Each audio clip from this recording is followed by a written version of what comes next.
ప్రభువైన యేసుక్రీస్తు నామంలో అందరికీ హృదయపూర్వక వందనాలు. ఈ దినాల్లో విజ్ఞానం ఎంతో పెరిగిపోయింది. ఎన్నో నూతన విషయాలు కనుగొని తృప్తి పొందాలని ఆశ కలిగి ఉన్నాడు. విద్య, విజ్ఞానం, సంపద, ఆస్తి, గౌరవ మర్యాదలు కూడా కలిగి ఉండవచ్చు. కానీ ఈ లోకంలో నీకు ఏ లోటు లేకపోవచ్చు. కానీ లోపలెక్కడో నీ హృదయ అంతరంగాల్లో ఏదో లోపించినట్టుగా అశాంతి, అసమాధానం, అసంతృప్తితో చాలామంది ఉన్నారు. నీ ఆస్తిపాస్తులు, నీ ఉద్యోగము, ఆఖరికి నువ్వు కలిగినది ఏది కూడా నీకు నిజమైన ఆత్మశాంతిని ఇవ్వలేకపోతున్నాయి. శాంతి సమాధానముకై నువ్వు ఎంతగానో ఎన్నో ప్రయత్నాలు చేస్తున్నావు. కానీ నిజమైన శాంతి సమాధానం నీకు దొరకదు. కొంతమంది ఈ శాంతి సమాధానం దొరక్క ఆత్మహత్య ప్రయత్నాలు కూడా చేస్తున్నారు. ఈ శాంతి సమాధానం పొందపోవుటకు కారణము మనం చేసిన పాపమే. ఏ భేదం లేదు. అందరూ పాపం చేసి దేవుడు అనుగ్రహము, మహిమను, శాంతిని పొందలేకపోతున్నారు. నీతివంతుడు లేడు, ఒక్కడూ లేడని బైబిల్లో యేసయ్యే సెలవిచ్చాడు.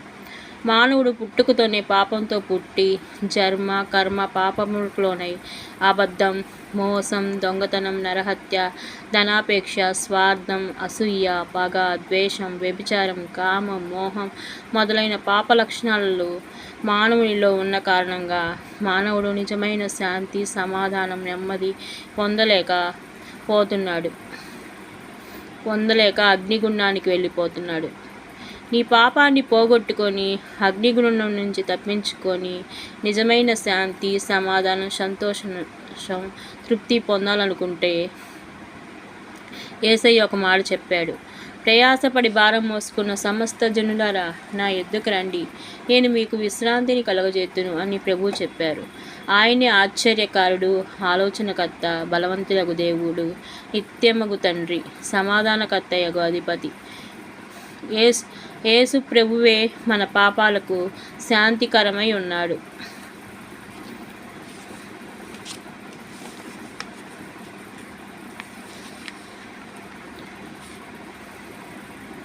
కాబట్టి జనులారా, ప్రియమైన యేసుక్రీస్తు నందున్న దేవుని బిడ్డలారా, సుమారు 2000 సంవత్సరాల క్రితము సృష్టికర్త, శాంతి ప్రదాత అయిన యేసు ప్రభు నిన్ను ప్రేమించి మానవ మూర్తిగా అవతరించాడు. ఆఫ్రికా ఖండంలో బెత్లెహేము గ్రామంలో కన్య గర్భ మరియ కడుపున పుట్టి 33.5 సంవత్సరాలు జీవించి అనేక అద్భుత ఆశ్చర్య కార్యాలు చేసి నీ శాంతి కొరకై, నా శాంతి కొరకై ఆయన శిలువ కొయ్యపై బలి అయ్యాడు. ఎందుకనగా రక్తము చిందింపకుండా పాప క్షమాపణ కలగదు. నీ చేతులతో చేసిన చెడు కార్యాలైనా ఆయన చేతుల్లో మేకులు కొట్టబడెను. నీ పాదములతో వెళ్ళరాని స్థలములకు వెళ్ళగా ఆయన తన పాదములకు మేకులు కొట్టించుకొని రక్తం కార్చెను. నీ హృదయంలో అనేక చెడ్డ తలంపులు తలంపగా ఆయన గుండెల్లో బల్యం గుచ్చబడగా వెంటనే నీరు కారెను, రక్తం కారెను. నీ తలలో దురాలోచనలు చేయగా ఆయన తన తలకు ముళ్ళు కిరీటంను పెట్టుకొనెను. ఆయన శిలువలో చనిపోగా సూర్యుడు అదృశ్యమయ్యను, భూమి వణికెను, బండలు బద్దలయ్యను. ఆయన చనిపోయి సమాధి చేయబడగా ఆదివారం నాడు ఆయన మరణమును జయించి సమాధి నుండి తిరిగి లేచెను. యేసు ప్రభు సజీవుడు, పరిశుద్ధుడు, ప్రేమస్వరూపి, నిజమైన దేవుడు, నీ ప్రార్థన వినువాడు. ఆయన 40 సంవత్సరాలు సజీవునిగా తాను కనపరుచుకొని సజీవుగానే పరమునకు ఆరోహణమాయెను.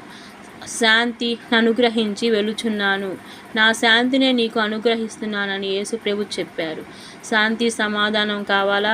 అయితే ఎందుకు ప్రయత్నించకూడదు? యేసు ప్రభువా, నేను పాపినయ్యా, నన్ను క్షమించు, నీ రక్తంతో నా పాపాలను కడుగు, నా హృదయంలోకి రాండయ్యా అని ప్రార్థించి నీ జీవితంలో యేసుకు అప్పగిస్తే ఆయన ఇచ్చే శాంతి, సమాధానము, మోక్ష భాగ్యాలను పొందుకోమని మిమ్మల్ని అందరినీ బ్రతిమలాడుతున్నాను.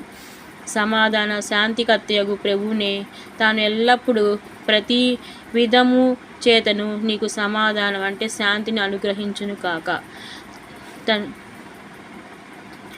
ఏ ప్రార్థనా మందిరానికి వెళ్ళండి, బైబిల్ని చదవండి, సత్యాన్ని తెలుసుకోండి, యేసు ప్రభువుని నమ్మండి. మా ఇంట్లోనే యేసు ప్రభువుని నమ్ముకుండి అని చెప్తుంటే మీరు వెళ్ళారు చాలదా? మీలాగా ఎవరు చెప్పరే, మా మా మతంలోకి రండి, మమ్మల్ని మా మా అని మీరే ఏందో మరి మీ యేసు ప్రభువుని నమ్ముకున్న వాళ్ళందరూ ఇదే చెప్తారు అని అంటారు. కానీ యేసు ప్రభు నిజదేవుడు నిజరక్షకుడని మనకు తెలిసినట్టు వాళ్ళకి తెలియదు. ఆయన ప్రేమ అనుభూతిని ఒక్కసారి పొందితే ఎవరైనా అదే చెప్తారు. సరే, మీరందరికీ ఒక ప్రార్థన, మీరందరూ కూడా యేసు ప్రభు నిజదేవుడు నిజరక్షకుడు అని తెలుసుకొని మారు మనసు పొంది బాప్తిసం పొందమని ప్రార్థిస్తున్నా. ఇప్పుడు ప్రార్థన. స్తోత్రం స్తోత్రం స్తోత్రం. పరలోకముందున్న మా ప్రియ యేసయ్య, మీ బంగారు పాదాలకు కోటాను కోట్ల వేల కోట్ల స్తుతులు స్తోత్రాలయ్యా. అనుక్షణం మీరే మాకు కొండంత అండగా ఉండండియ్యా. మా కొండ కోట మీరేనయ్యా. రాజుల రాజా, ప్రభువుల ప్రభా, దేవాది దేవా మీకే స్తోత్రాలు. దవలవనుడా, రక్తవనుడా, అతికాంక్షణుడా మీకే స్తోత్రాలయ్యా. అయ్యా, ఉదయం నుంచి సాయంత్రం వరకు తండ్రి మేము చేసిన పాప దోషాలను క్షమించండి. చూపుల ద్వారా, చేతల ద్వారా, తలంపుల ద్వారా ఏమన్నా పాపాలు చేసి ఉంటే తండ్రి మా పాప దోషాలని మీ పాద పద్మాల దగ్గర వదిలిపెడుతున్నామయ్యా. తండ్రి మమ్మల్ని శుద్ధీకరించి తెల్లని వెండిలాగా మార్చండి నా తండ్రి. తండ్రి స్తోత్రమయ్యా. తండ్రి మీకే వందనాలయ్యా.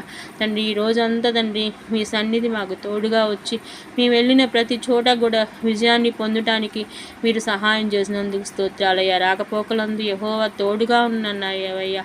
ఉదయం నుంచి తండ్రి సాయంత్రం వరకు తండ్రి రాకపోకల మందు క్షేమాన్ని దయచేసి క్షేమంగా ఇల్లు చేరే కృపను దయచేసినందుకు మీకే స్తోత్రాలు తండ్రి. మీకే వందనాలయ్యా. అయ్యా తండ్రి, ఈరోజు జరిగించిన బుధవారపు ఆరాధన బాగా జరిగించినందుకు స్తోత్రాలు తండ్రి. తండ్రి ఈ సమయంలో తండ్రి ఏ బిడ్డ ఏ బాధలు పడుతుందో ప్రతి అవసరం కూడా యేసు నామములో తీర్చమని ప్రార్థిస్తున్నామయ్యా.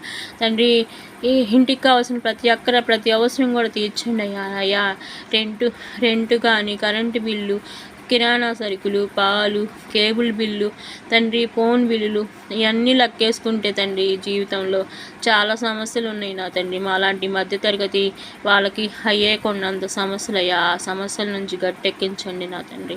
తండ్రి యేసయ్యా మీకే స్తోత్రాలయ్యా. తండ్రి మీకే వందనాలు. ఉద్యోగం కోసం ఎదురు చూసే బిడ్డలకు తండ్రి ఉద్యోగాన్ని ఇవ్వండి. ఉద్యోగం వచ్చిన బిడ్డలకు ఇంకా పైకి ఎదిగే కృపను మీ దయలో దయచేయమని ప్రార్థిస్తున్నామయ్యా.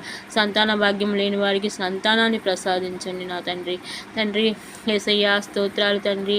తండ్రి వందనాలయ్యా. శ్రీధర్మం నిలిసిపోయిన సారామ్మకు, అబ్రహాంకు తండ్రి 90 ఏళ్ల వయసులో సంతానాన్ని ఇచ్చావయ్యా. అదేవిధంగా తండ్రి ఎన్నో సంవత్సరాల నుంచి పిల్లలు లేకుండా మీ కళ్ళు ఆకాశం వైపు మీ కళ్ళు ఎత్తి చూసి మీ పాదాలు పట్టుకొని కన్నీటితో ప్రార్థిస్తున్నారయ్యా. తండ్రి ఆ బిడ్డలను కూడా కరుణించి సంతానాన్ని ప్రసాదించి తండ్రి. తండ్రి ఆర్థిక సమస్యలు, అప్పుల బాధలతో బాధపడుతున్న ప్రతి బిడ్డలను జ్ఞాపకం చేసుకోయ్యా. తండ్రి ఒక పేద విధవరాలు ప్రార్థించక తండ్రి ఆ బుడ్డిలో నూనె అయిపోకుండా తండ్రి ఆ బుడ్డిలో నూనెతోటి ఆమె అప్పులన్నీ కట్టిందయ్యా. తండ్రి అలాంటి గొప్ప ధన్యత భాగ్యాన్ని కూడా మా జీవితంలో ఇవ్వండి నా తండ్రి.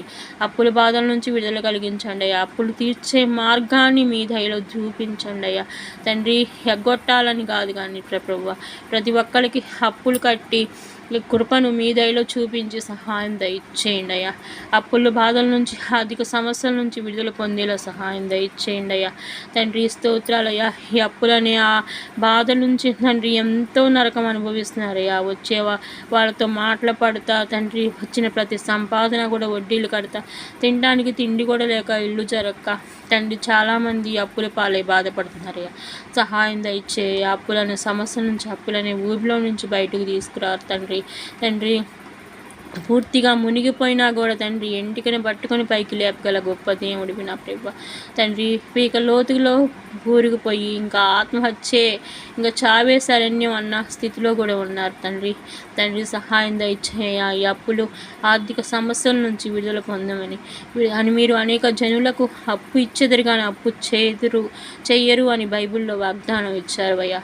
అయ్యా ఆ వాగ్దానాన్ని మా జీవితాల్లో నెరవేర్చమని ప్రార్థిస్తున్నాము తండ్రి. తండ్రి తండ్రి యేసయ్య అనారోగ్య సమస్యలతో తండ్రి ఎంతమంది బాధపడుతున్నారో ప్రతి బిడ్డ అనారోగ్య సమస్య నుంచి విడుదల కలిగించయ్యా. వైద్యుడికే వైద్యుడివి, పరమ వైద్యుడివి నా తండ్రి. తండ్రి సహాయం దయచేయ్యా. వెంటిలేషన్లో కోమా స్థితిలో చావు బతుకుల మధ్య ఉన్న బిడ్డలకు తండ్రి సహాయం దయచేయ్యా. ఈ రాత్రికాల సమయంలో తండ్రి వాళ్ళని మీ స్వహస్తాలతో తాగి స్వస్థపరచండి నా తండ్రి. స్వస్థపరచు యెహోవాను నేనేమన్నావయ్యా. విశ్వాసంతో చేయు ప్రార్థన రోగిని స్వస్థపరచునన్నావయ్యా. తండ్రి ఎవరెవరు ఏ అనారోగ్య సమస్యతో బాధపడుతున్నారు ప్రతి అనారోగ్య సమస్య నుంచి ఈ రాత్రికాల సమయంలో విడుదల పొందుదురుగాక నా దేవా. తండ్రి సహాయం దయచేయ్యా. తండ్రి ఎగ్జామ్ రాసి రిజల్ట్స్ కోసం ఎదురు చూస్తున్న బిడ్డలకు చక్కనిగా మంచిగా వాళ్ళు ఊహించని విధంగా తండ్రి మంచి రిజల్ట్స్ వచ్చేలా సహాయం దయచేయండి. వాళ్ళ జీవితాలు అద్భుత ఆశ్చర్యకార్యాలు చేయండి. తండ్రి గవర్నమెంట్ ఉద్యోగాలు ఎగ్జామ్స్ ద్వారా గవర్నమెంట్ ఉద్యోగాలు వచ్చే కృపను దయచేయండి. దేవా మీకే స్తోత్రాల తండ్రి. తండ్రి వర్షాలు బాగా పడుతుండగా రైతులు పంటలు పండుతుండగా విత్తనాలు వేస్తుండగా తండ్రి విత్తనాలన్నీ బాగా మలిచి పంటలు బాగా సకాలంలో పంటలు పండేలా తండ్రి సమృద్ధిగా ఉండేలా సహాయం దయచేయండి. పంటలు వేయడానికి కావాల్సిన సమృద్ధిని కూడా మీ దయలో మీరే దయచేయమని ప్రార్థిస్తున్నామయ్యా. తండ్రి దేశ సరిహద్దులో ఉన్న జవాన్లను గుర్తు తెచ్చుకోండి అయ్యా. తండ్రి వాళ్ళకు మనోధైర్యం ఆత్మవిశ్వాసంతో నింపండి. వాళ్ళ కుటుంబాలను ఆశీర్వదించండి. రక్షణ లేకపోతే రక్షణ దయచేయండి. మీ కృప మీ సన్నిధి తండ్రి ఆ సైనిక దళం మీద ఉంచండి అయ్యా. దేవాస్తోత్రాలయ్యా. తండ్రి దైవజనులు చేసే పరిచర్యలను ఆశీర్వదించండి. ఇంకా ముందుకెళ్ళి కృపను దయచేయండి. ప్రతి వాడా కూడా తండ్రి సంఘాలు కట్టబడి కృపను దయచేయండి. మారుమూల వరకు మీ సువార్త తెలిసి ప్రతి ఒక్కరూ యేసే నిజ దేవుడు నిజ రక్షకుడని మారు మనసు పొంది కృపను ప్రతి ఒక్క బిడ్డకు దయచేయండి. ప్రతి ఒక్క బిడ్డ పేరు కూడా జీవ గ్రంథంలో పేరు రాయబడేటట్టు కృపను దయచేయండి అయ్యా. అయ్యా స్తోత్రాలయ్యా తండ్రి. వందనాలయ్యా తండ్రి మేము నిద్రిస్తుండగా నా ప్రభా ఈ రాత్రికాల సమయంలో మా మంచం చుట్టూ రక్తపోషణేయండి. ఇంటి చుట్టూ దేవదూతలు కావలా పెట్టండి. సుఖమైన క్షేమకరమైన నిద్ర కలిగేలా సహాయం దయచేయండి. మాటకి మెలుగు వచ్చే క్రియలను తండ్రి పీడకలలు తెప్పించే క్రియలను యేసు నామంలో బంధించండి. తండ్రి సాధారణ అంధకార క్రియలతో ఎవరెవరైతే బాధపడుతున్నారో ప్రతి అంధకార శక్తుల నుంచి విడుదల కలిగించండి. తండ్రి ఏ కుటుంబంలో అయితే శాంతి సమాధానం లేక రోజు గొడవలు పడుతున్నారో ఆ కుటుంబంలో శాంతి సమాధానం నెమ్మది దయచేయండి. తండ్రి దేవా మీకే స్తోత్రాలయ్యా. మీకే వందనాలు. విడిపోయిన భార్యాభర్తల్ని కడపండి నా తండ్రి. మీరు చేసిన వివాహం తండ్రి మనుషులు వేరు చేయడానికి లేదు నా ప్రభా. బిడ్డల్ని కలపండి తండ్రి. ప్రతి కుటుంబంలో తండ్రి శాంతి సమాధానం నెమ్మది కలిగేలా మీ దయలో దయచేయండి తండ్రి. యేసయ్యా ఈ రాత్రికాలం సమయంలో నేను చేయు ఈ చిన్ని ప్రార్థన తండ్రి మీ పాదాల వద్దకు చేర్చుకోమని సమస్త ఘనత మహిమ ప్రభావాలు మీకే ఆరోపిస్తూ యేసు క్రీస్తు నామములో అడిగి ప్రార్థించి పొంది ఉన్నాం తండ్రి. యేసు రక్తమే జయం, శిలువ రక్తమే జయం, యేసు రక్తమే జయం, శిలువ రక్తమే జయం. యేసు క్రీస్తు నామములో సంపూర్ణ విషయం కలుగును గాక. హల్లెలూయా హల్లెలూయా హల్లెలూయా. మన ప్రార్థనలు ఆలకించి జవాబిచ్చిన యేసయ్యకు స్తోత్రం స్తోత్రం స్తోత్రం. ప్రభు పేరిట వందనాలు, శుభాలు, దైవాశీస్సులు.